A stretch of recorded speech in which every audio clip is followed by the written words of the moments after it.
Hello again, DB here. This is August the 19th, 2011. It's Friday evening. Just wanted to make a quick little video tonight. Talk about the situation this country and the people in it find themselves in, and the rest of the world as far as that goes. But a brief, quick little history here. The big money elites in the United States a century ago, a century and a half ago, just pre-1900, you had the big money elites, the Rockefellers, John D. the First, J.P. Morgan. You had Carnegie, Andrew Carnegie and Steele. You had the Vanderbilt family. You had the Astor family, and a few others that were, at the top of the money food chain at the time. Well, they got together on what's known as Jekyll Island. And they hatched the Federal Reserve.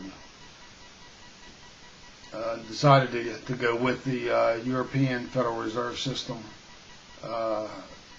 dictated by the Rothschilds family from Europe.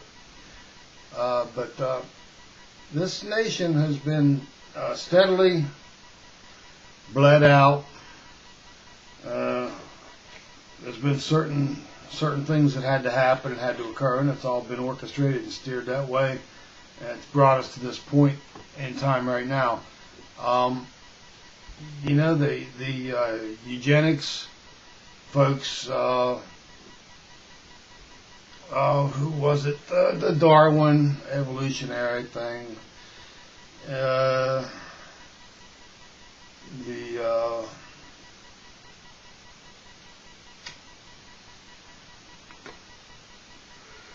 Galton, Margaret Sanger, Freud, the Huxleys, eugenics groups.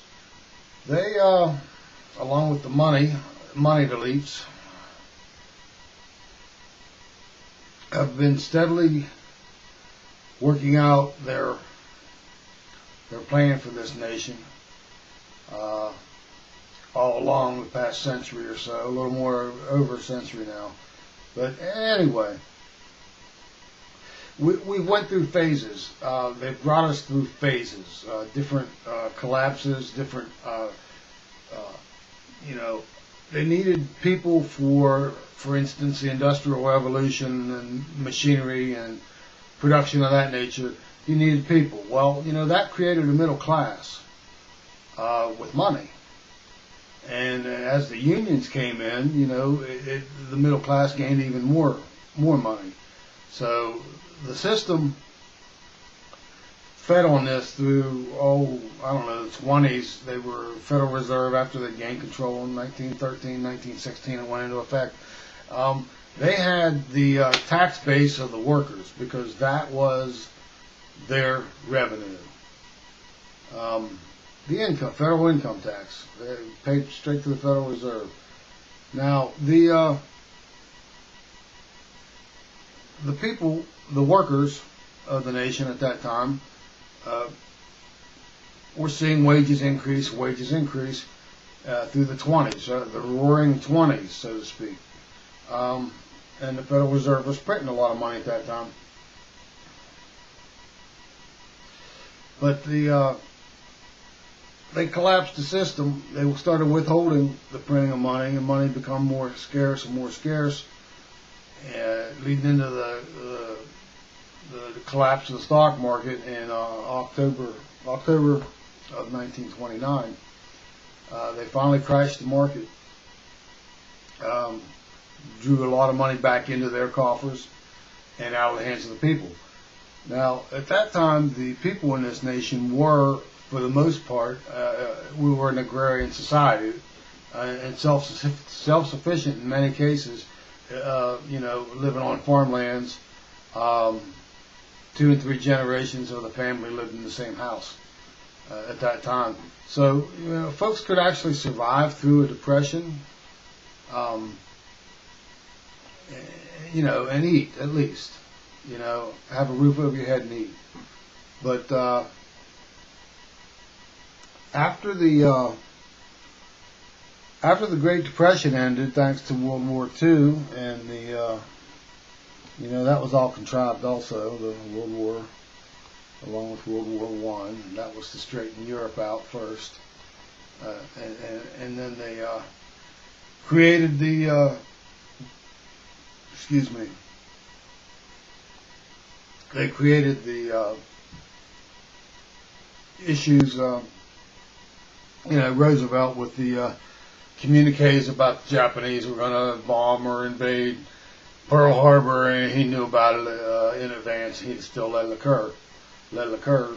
And that brought us, the United States, into World War II. Well, that was all set up anyway, we know. And so we went into full military production mode, and boom, presto, the economy was booming.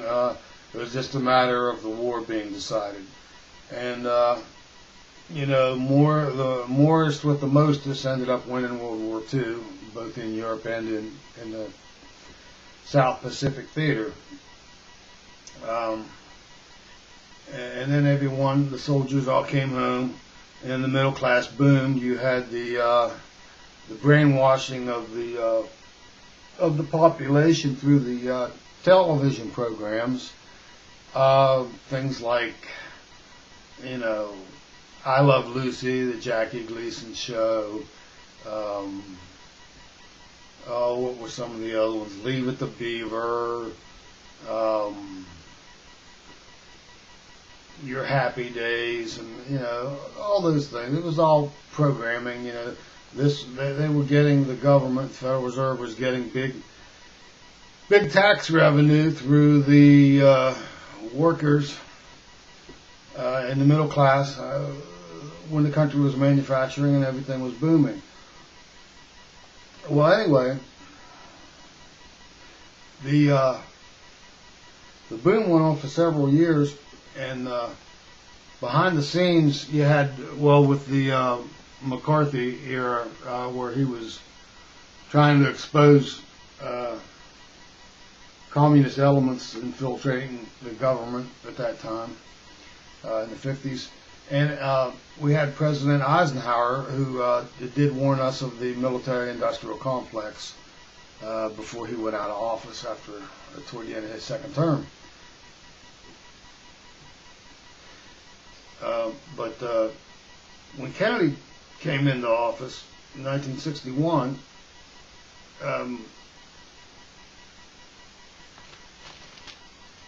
excuse me.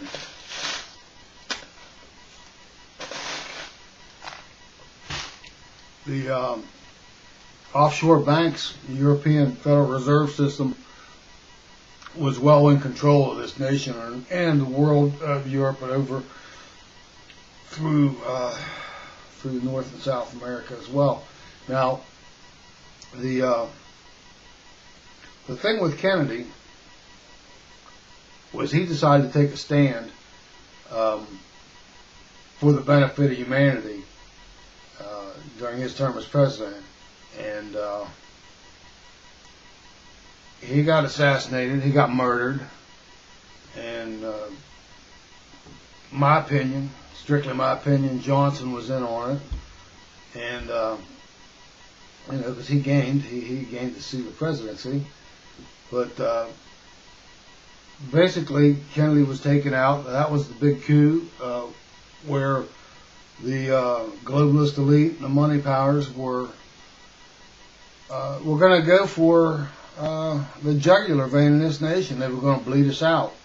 And after the death of Kennedy, they did slowly at first start deindustrializing this country, and they started closing down certain factories, the old industries, the glass factories, pan factories, pants factories, textiles, things of that nature. Well, they started moving away and closing down, and it just kept progressing and progressing into the 70s, 80s, 90s, till we get to the point, all the presidents that have been elected since Kennedy, they've all been total puppets. I mean, there's no way around that. They've all been total puppets and just went along with the program because they didn't want to die. And I think of all the ones we've had since Kennedy, though, Reagan thought he was going to do his own thing until they put a bullet next to his heart and his lung after he gave a speech there in D.C. And then he started towing the line as well. But they've all been globalists. They've all followed the plan that's being worked out. You get to George Bush, 41. He was a total globalist his entire life. And then Clinton comes in and sets up the dismantling of the financial system by eliminating the Glass-Steagall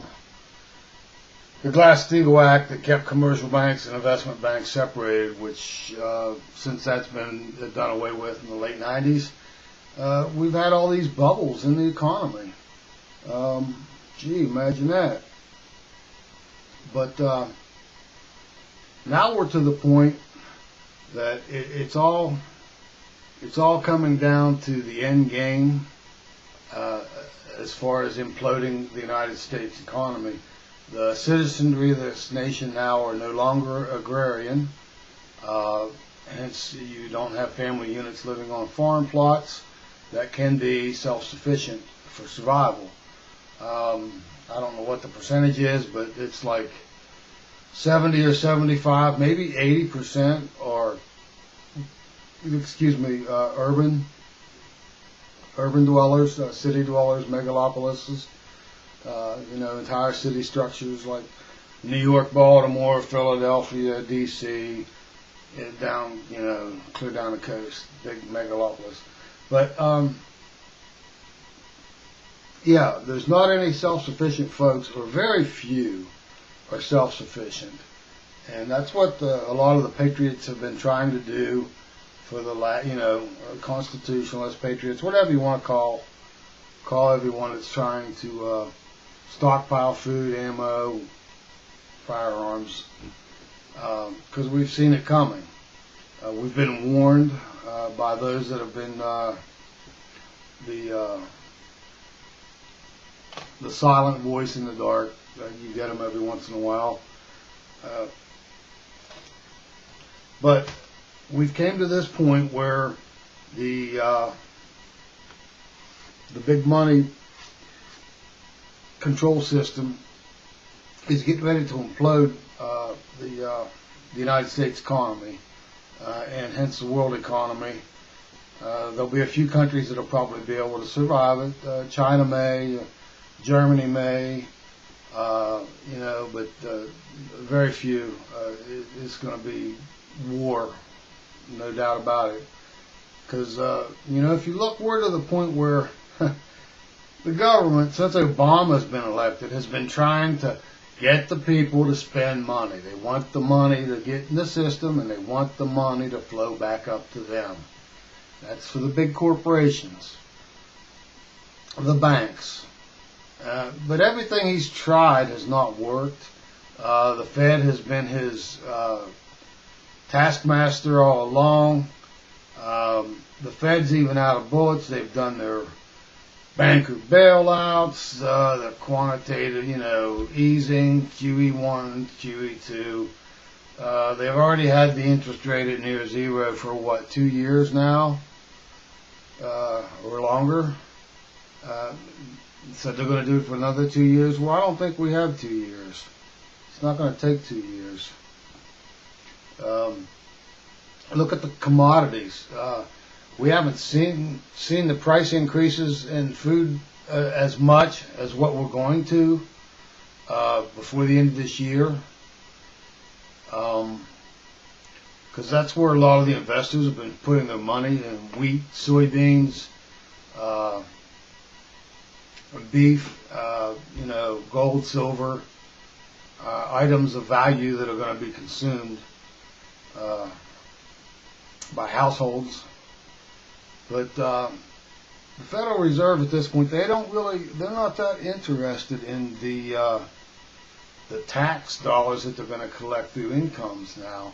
It's all been consolidated into where each household unit is looked at as a consuming unit, where you have certain things that you have to buy to use to maintain your existence monthly, annually. You have utilities, your water, your electric, your gas, your phone, your sewage, your garbage, things like that. And then you have your cable, your internet.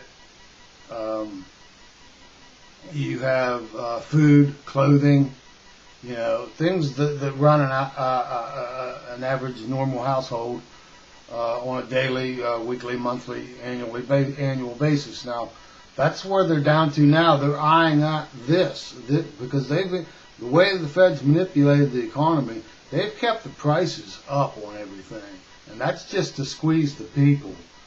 Just to squeeze the people. I mean, when that collapse came in October of 08, shortly after Lehman Brothers failed, everything should have dropped. The price of everything should have dropped. And it hasn't. It didn't, because of all the bailout money and the stimulus packages that they put together. The QE1, QE2. That has kept the cost of living elevated at a level, and that's simply been to milk out the money from the households.